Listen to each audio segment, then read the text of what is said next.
यीशु मसीह का आगमन। इस संसार में क्यों?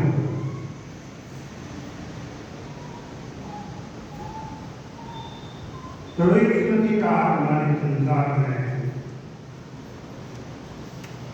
मानव को परिवर्तित करने के लिए हुआ। उसने परिस्थितियों को बदला,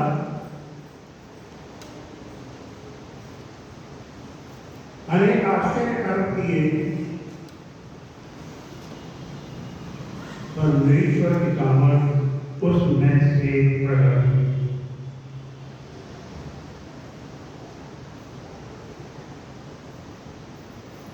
पर इन सब के बावजूद उसका प्रमुख उद्देश्य मानव परिवर्तन था।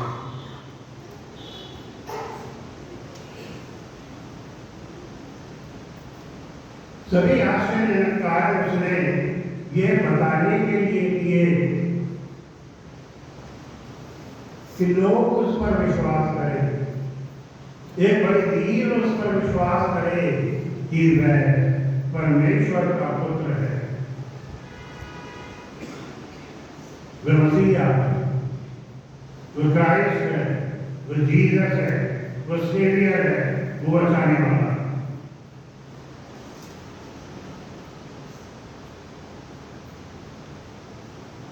और इसकी भविष्यवाणी हजारों वर्ष पूर्व जो कुछ भी हत्या बची, जो कुछ भी नरक में हुआ,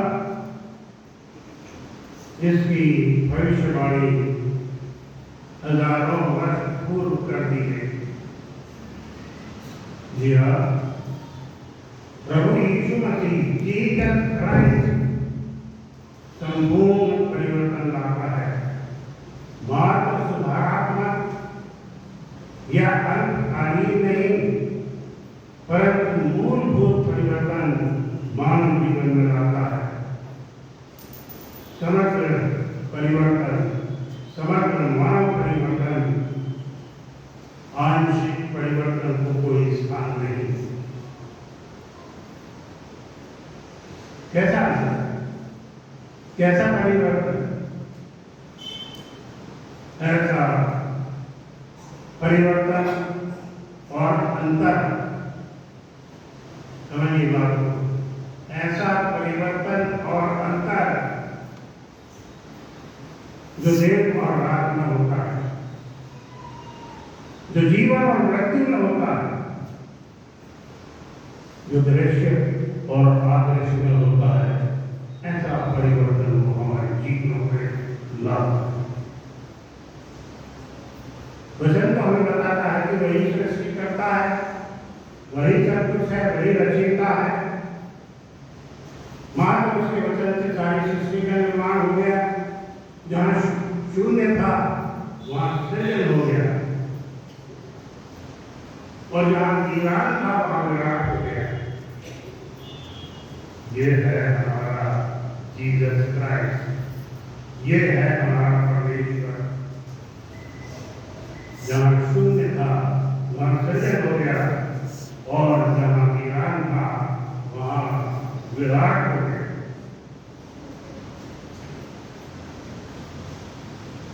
मित्रों, ये संपूर्ण परिवर्तन को, ये समग्र परिवर्तन को आमूल परिवर्तन भी कहा जाता है। ऐसा परिवर्तन जो हमारे मूल में, जो हमारी जड़ में, जो हमारे रूप में होता है, ऐसा परिवर्तन जो हमारे मूल में, हमारे जड़ में या हमारी रूप में होता है।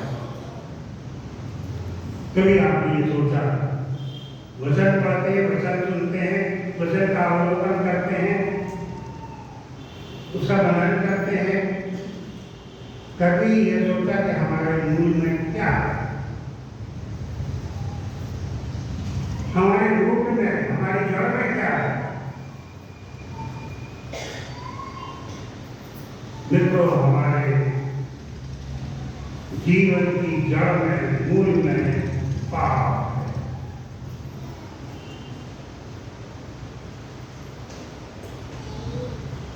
हमारे जीवन की जड़ में, मूल में, रूट में पाप का प्रभाव है।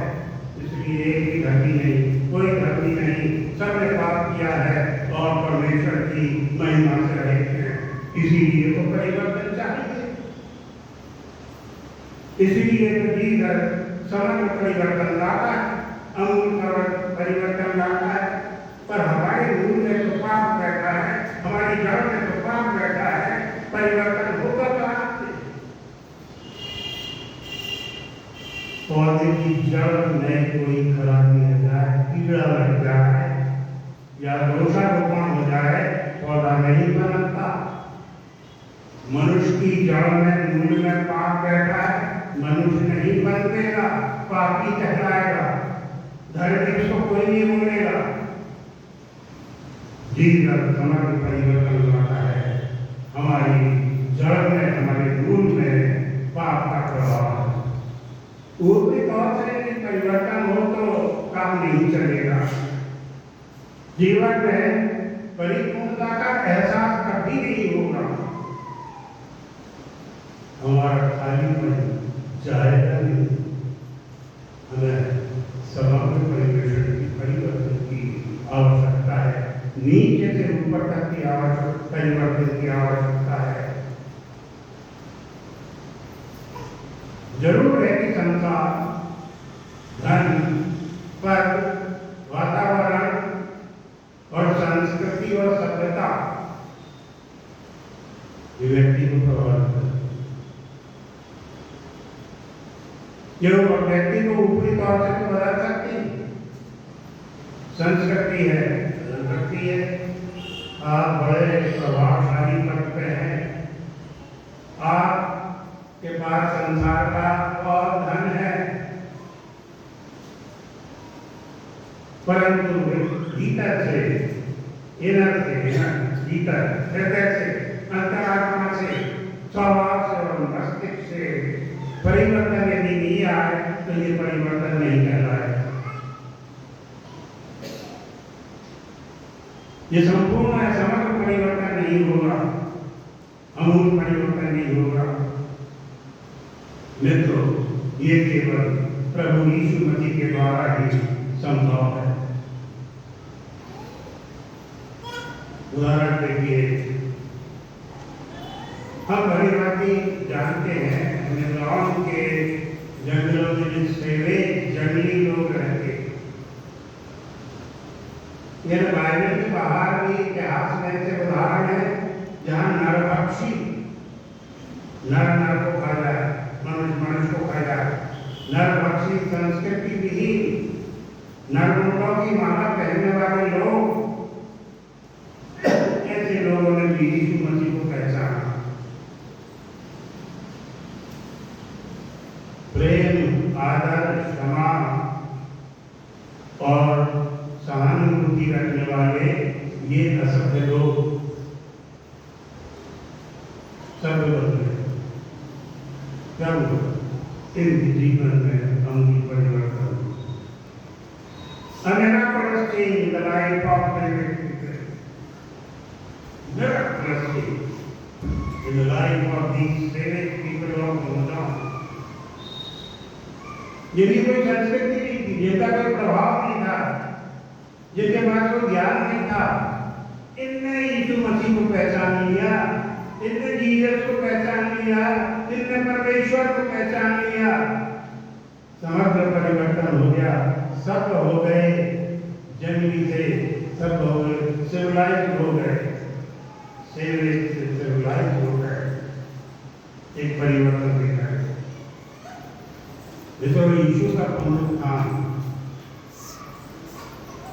वह केंद्र बिंदु है,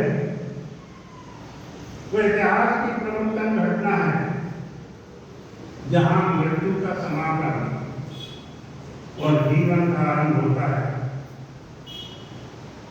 जहाँ पराजित हो जाती और जहाँ जय का नया अध्याय खुलता। बात को समझिए। जहाँ कर्म का समापन होता है और स्वर्ग का द्वार होता है, जहाँ आंसुओं का समापन हो जाता है और चेहरे पर मुस्कान आती है।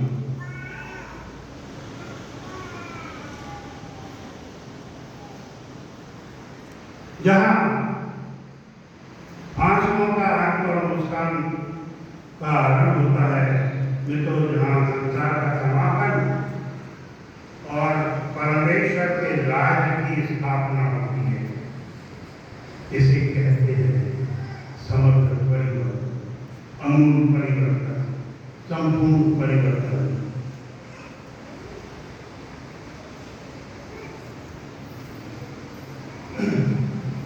जीसस परमेश्वर आपको और मुझे इस राज की सीमा के अंदर देखना चाहता है, राज की सीमा के बाहर नहीं देखना चाहता। इसलिए आज के दिन एक गरिमापूर्ण उसकी यात्रा प्रारंभ होती है। प्रश्न ये नहीं है, प्रश्न ये होता है कि आज के दिन उसकी एक विजय यात्रा प्रारंभ होती है। वचन हमें हमारी आंखों के सामने एक पिक्चर उपस्थित करता है। हमारे पटल के पर्दे पर एक पिक्चर डालता है। जैतून पहाड़ के पास बैतफगे और बैतनिया से यात्रा आरंभ होती है और ये यात्रा जब खत्म होती है यरूशलेम को। ऐसा क्यों?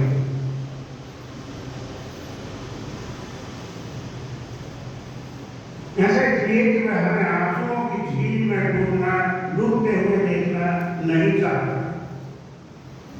जीसस कभी नहीं चाहता कि हम आंसुओं की झील में डुबकी लगाएं, गोते लगाएं। वेदना, कर्ज, बीमारियां, मुश्किलें, संसार की झंझट, ये सब मनुष्य के जीवन में आते और जाते रहते हैं। वो हमें आंसुओं की झील में डूबते हुए देखना नहीं चाहता। वह हमें पाप के समंदर में डुबकी लगाते हुए देखना नहीं चाहता।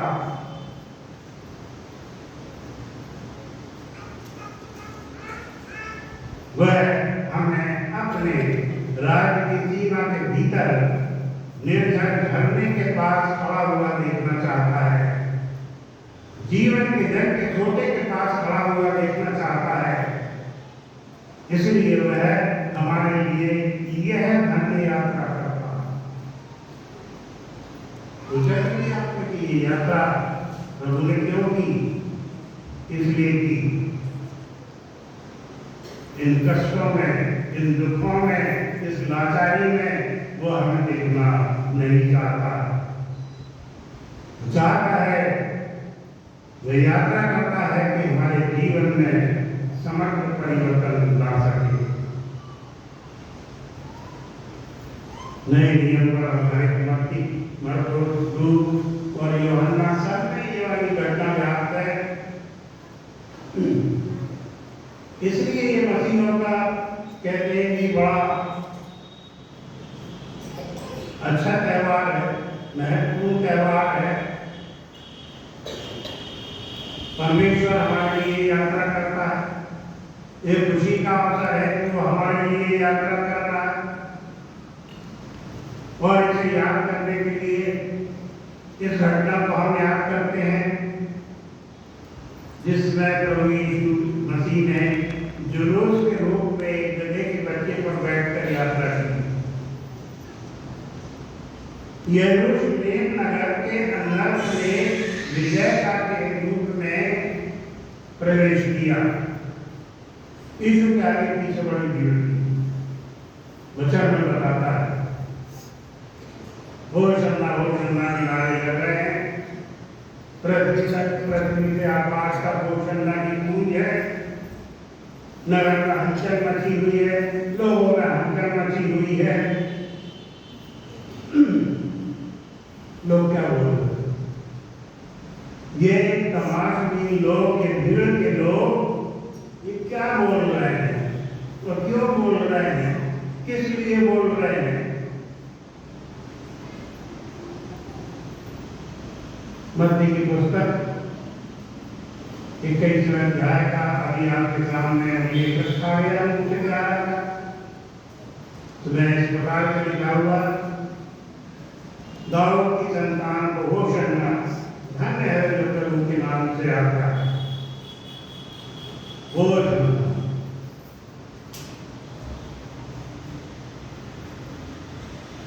होशन्ना अर्थात हमें अभी बचा।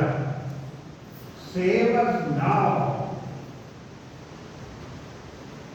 हे प्रभु, हे परमेश्वर, हे जीसस, हमें अभी बचा ले। हम मारे जाते हैं, हमारे तो मूल की जड़ में, हमारे रूप में तो पाप भरा, हमें बचा। यू आर द सेवियर, तो सेव अस नाउ, अभी बचा। नगर में उसने प्रवेश किया, हलचल मच गई और लोग कहने लगे, ये कौन है?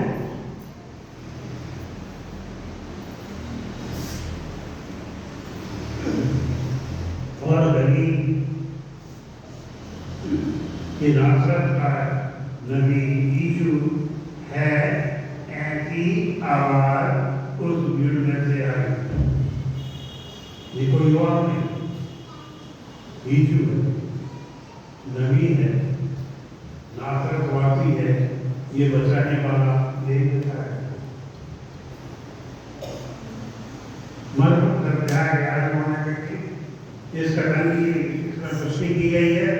होशन्ना, धन्य है जो प्रभु के नाम से आता है, हमारे पिता दाऊद का राज्य जो आ रहा है, धन्य है, आकाश में है। होशन्ना, धरती से आकाश तक एक ही गूंज, होशन्ना, हमारे प्रभु के नाम से आता है। यूहन्ना 12 में भी कुछ इसी तरह लिखा हुआ है। होशन्ना, धन्य है इस्राएल का राजा, यीशु प्रभु के नाम से आता है। अब क्या हुआ? अब क्या हुआ? यीशु के स्वागत में उस भीड़ में से कुछ लोगों ने खेत में से, पेड़ों में से डालियां काटी और यीशु के मार्ग में आगे बिछाई। कुछ लोगों ने खजूर की डालियों को यीशु को भेंट की और कुछ लोगों ने अपने कपड़े मार्ग में बिछा दिए। यीशु के लिए यह लोगों का असीम प्यार था।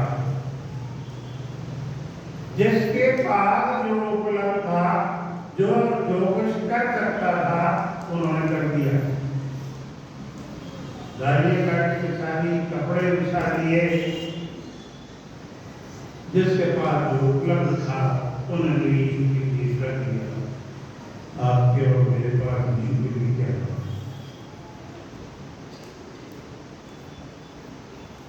हम तो कुछ देना नहीं चाहते,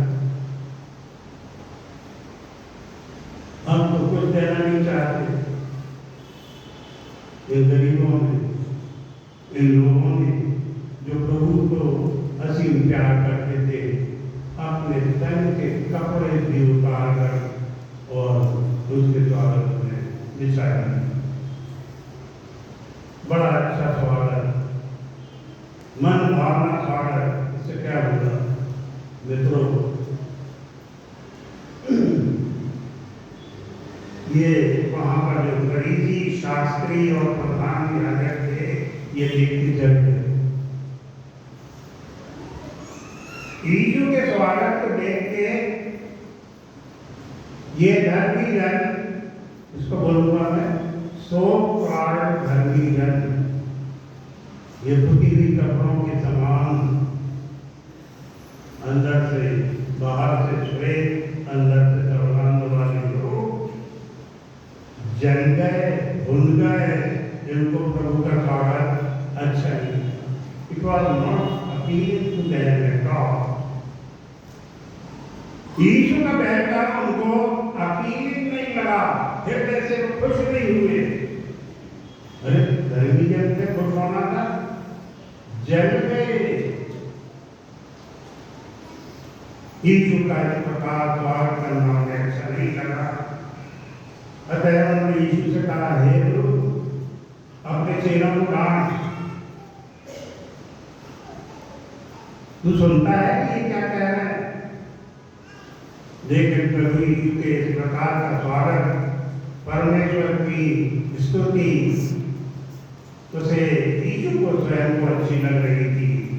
अतः उन्होंने फरीसियों, शास्त्रियों और महायाजकों को बताया कि यदि ये चुप रहेंगे तो पत्थर बोल पड़े।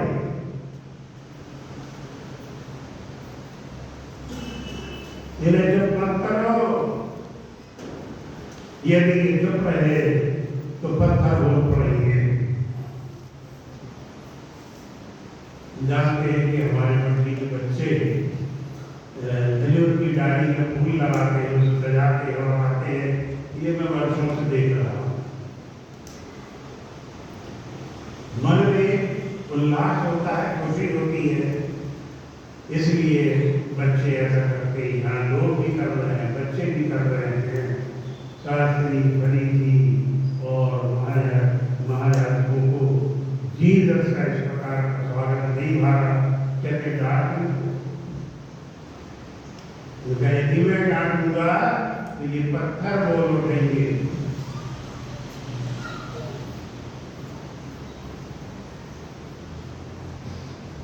मित्रों, इस त्योहार को मनाने का उद्देश्य यरूशलेम नगर में विजय प्रवेश करना इस बात का द्योतक है कि प्रभु यीशु के विषय में जो 800 वर्ष पूर्व यशा और 500 वर्ष पूर्व जकरिया नबी ने जो भविष्यवाणी की थी, उसका अक्षरशः सत्य साबित होना, उस पे इस बात की मोहर लगना, यह होगा और हो गया।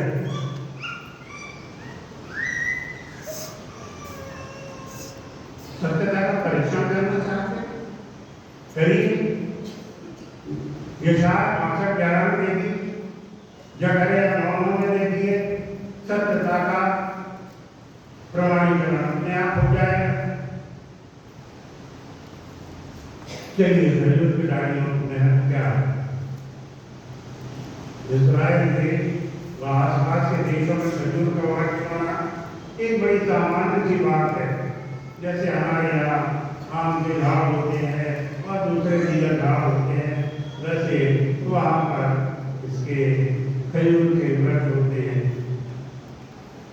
इन तनों को काटकर कच्चे घरों का निर्माण लोग करते हैं, इनके फलों को खाते हैं, इनकी पत्तियों से छतों को सजाते हैं।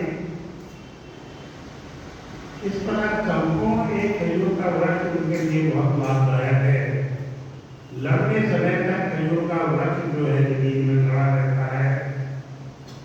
कल्पना ये है कि इसके समान हम भी लंबे समय तक संसार में खड़े रहें।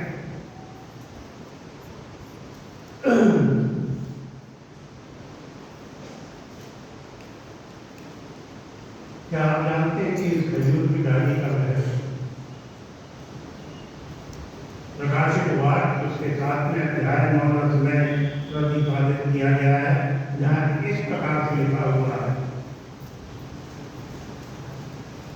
प्रकाशित वाक्य 7:9-10।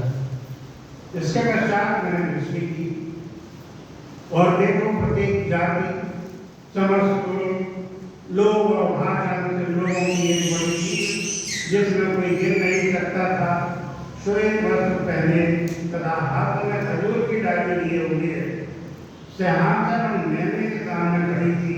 और लोग उनकी आवाज में पुकार कर कह रहे थे, सिंहासन पर विराजमान हमारे परमेश्वर और मेमने से ही उद्धार है।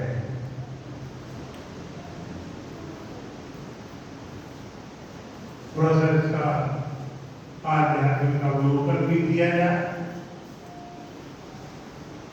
हम सब जानते हैं कि राजाओं का राजा, प्रभुओं का प्रभु, सृष्टि का निर्माता, संसार का बादशाह और पवित्र आत्मा की सामर्थ से जन्मा हुआ व्यक्ति। कितने एडजेक्टिव लगे हैं, कितने एपिथेट लगे हैं, कितने विशेषण लगे हैं उसके अनुमान के आगे पीछे।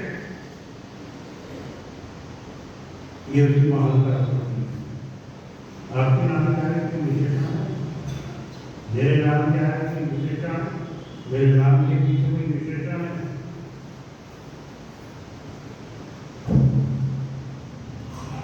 बड़ी बड़ी बातें हैं, लेकिन ऐसा कुछ नहीं। अभी इस विजय यात्रा के लिए जरा सा मनन करें कि सिर्फ गले की यात्रा क्यों की। संसार का निर्माता, सर्वशक्तिमान, सर्वव्यापी गधे की यात्रा। अरे वो तो हाथी की सवारी कर सकता था, वो घोड़े की सवारी कर सकता था, वो ऊँट की सवारी कर सकता था, पर गधा ही क्यों? इसके पीछे ये बात मेरे मन में आई, ये बात क्या है? बात सही है, बहुत अजीब सी लगती है। इतना प्रभावशाली व्यक्ति जिसने पूरे संसार को हिला कर रख दिया, उसने कौन सा प्राणी चुना? हाथी, घोड़ा और ऊँट जो है उसने नहीं चुना। क्यों?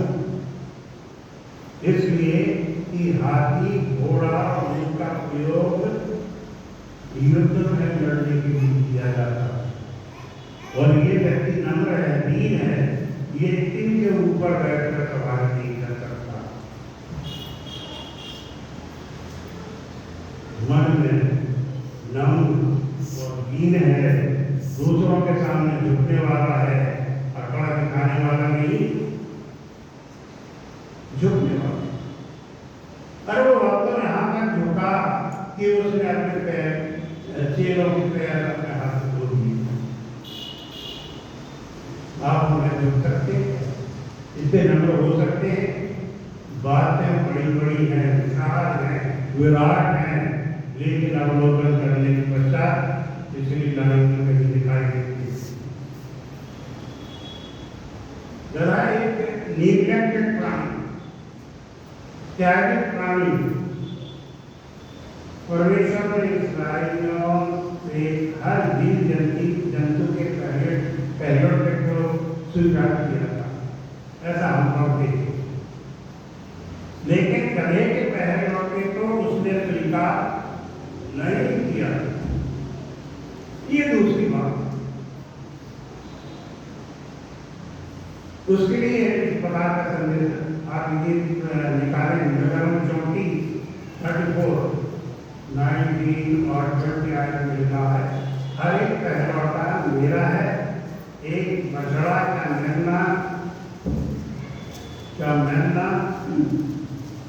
तेरे पशुओं में से जो नर पहलौठे हों वे सब मेरे ही हैं। अरे गली के पहलौठे के बदले मेमना देकर तू उसको छुड़ा। फिनिश, खत्म बात।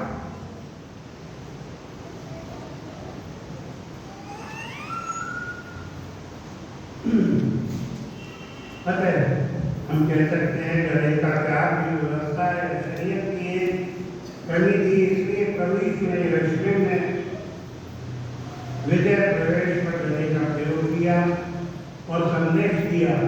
परमेश्वर के लिए उसकी सृष्टि हुई कोई भी वस्तु, जीव या जंतु अशुद्ध नहीं होती, सब बराबर होती है, और सभी जीव जंतु अच्छे और उपयोगी। बात करो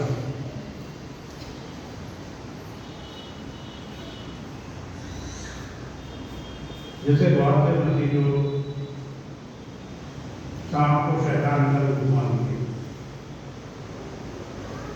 इस बार अलग धारणा को प्रभु ने मनुष्य के दिमाग से निकाल दिया, स्वयं दूर किया, और इस्राएलियों को सर्वनाश से बचाने के लिए, मृत्यु से बचाने के लिए मूसा को ऊंचे पर एक पीतल का सांप रखवा मूसा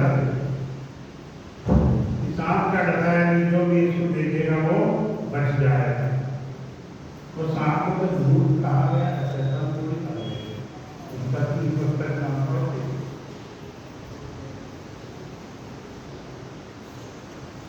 चलिए 4 विशेष बातें आपको मैं छोटी छोटी बता के आज के संदेश को समाप्त करूंगा।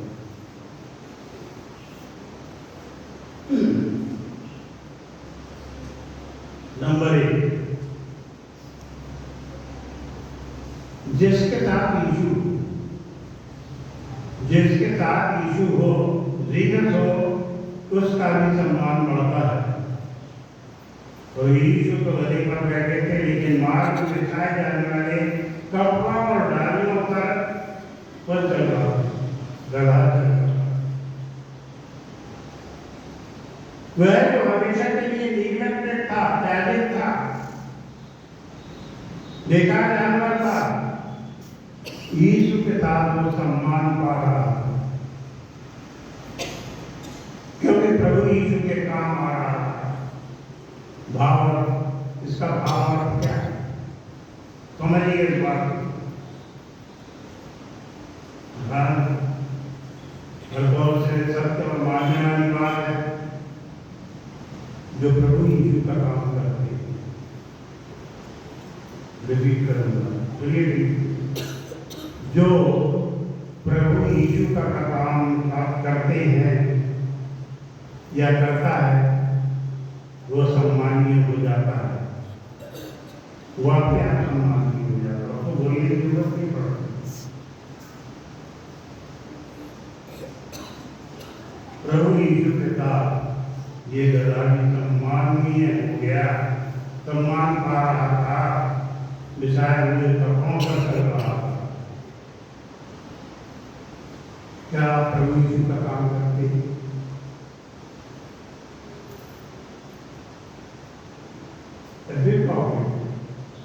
थोड़ा बड़े काम की अपेक्षा हम आपसे नहीं करते, प्रभु आपसे और मुझसे बड़े काम की अपेक्षा नहीं करता। कोई छोटा काम आप चुन लीजिए और मंडी में उसका योगदान करिए।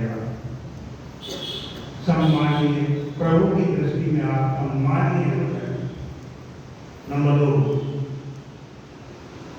गधे को चाहे कितना पीटो, वह पलटकर झपटता नहीं, परंतु चुपचाप सब कुछ सह लेता है। इसलिए यीशु के लिए कहा गया है, यरूशलेम राजा तेरे पास आ रहा है, यरूशलेम का राजा मेरे पास आ रहा है, निकट आ रहा है, यरूशलेम में प्रवेश कर रहा है।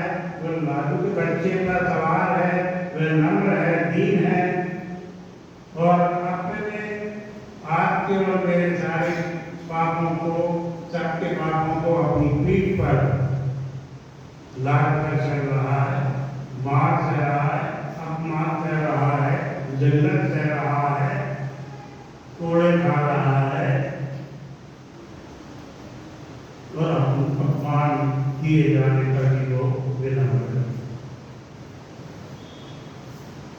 बहुत बड़ी बात है, संसार का कोई गुरु ऐसा नहीं हुआ, कोई व्यक्ति ऐसा नहीं हुआ, हमसे कहीं कोई कुछ कहने को बड़ा भाव हो जाता है, क्रोध हो जाता है, और इतनी कांटा मार के तुम्हारी क्या हो जाएगा। तीसरी बात, प्रभु यहूदियों का राजा है। यरूशलेम में प्रभु यीशु का प्रवेश इस बात की और संकेत देता है कि जब लोगों ने यीशु को दाऊद की संतान कहा, लोगों ने दाऊद की संतान उसकी जयकार की, तो प्रभु यीशु इस बात से इनकार, प्रभु यीशु ने इस बात से इनकार नहीं किया।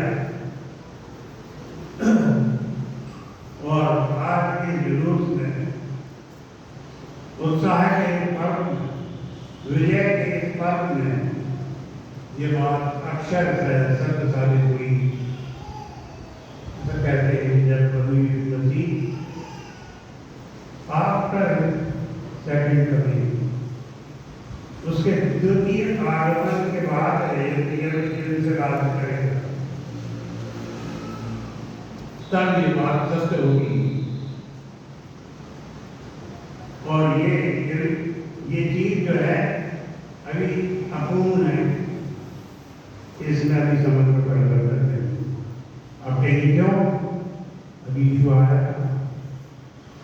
सेकंड करने के लिए दृष्टि ऊपर लगाए रहो, आ रहा है, सब बातें पूरी होगी, एक एक का हिसाब एक एक का लिखा होगा। और जो मूल में हमारे जड़ में पाप बैठा है, यदि वो नहीं निकला, वो कांटा नहीं निकला, वो परिवर्तन नहीं हुआ, मर जाएंगे, आपकी जीत नहीं मिलेगी, दूसरा और कुछ नहीं मिल सकता। अंतिम बात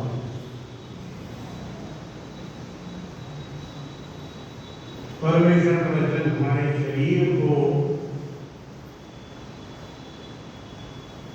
परमेश्वर का मंदिर कहता है, बोलेगा क्या तुम नहीं जानते? पर इस शरीर में परमेश्वर की आत्मा का वास है। That God in every man, हम कोई करते हैं, कोई जवाबी है, बात में विश्वास करते हैं कि परमेश्वर की आत्मा का अंश हमारे अंदर है। ये कहाँ से आया?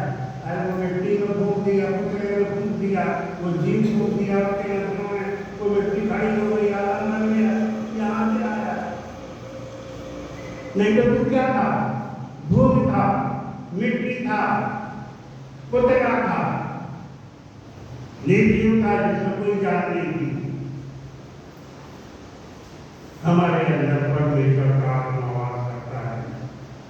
इसलिए इस मंदिर में भी यीशु का प्रवेश शाही रूप से होना चाहिए, क्योंकि he is the king of kings, जगत का बादशाह है। हमारे हृदय में भी मंदिर को स्वच्छ और शुद्ध होना चाहिए, ताकि महाराजाओं के राजा और प्रभु का निवास यथार्थ रूप में हो सके।